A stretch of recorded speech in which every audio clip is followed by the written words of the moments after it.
నమస్కారం. ఘంటారావానికి స్వాగతం. ముందుగా ప్రధానాంశాలు. గ్రేటర్ విలీనంతో ప్రజలకు మేలేనన్న శ్రీధర్ బాబు, మున్సిపల్ వ్యవస్థను పటిష్టం చేసేందుకు కృషి చేస్తున్నామని వ్యాఖ్య.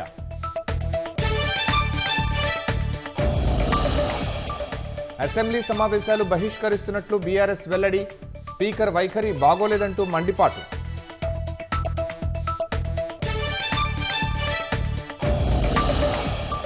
గండిపేట గౌరెల్లి మధ్య ఎలివేటెడ్ కారిడార్, ట్రంపెట్ల ద్వారా ఓఆర్ఆర్ నుంచి సిటీలోకి వచ్చేలా చర్య.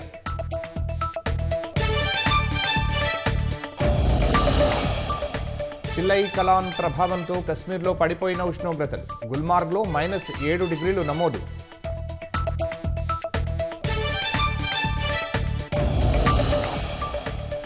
పుతిన్ ఇంటిపై దాడికి సంబంధించి రష్యా వద్ద కీలక ఆధారాలు, అమెరికా మిలిటరీ అధికారులకు కొన్ని అందజేత.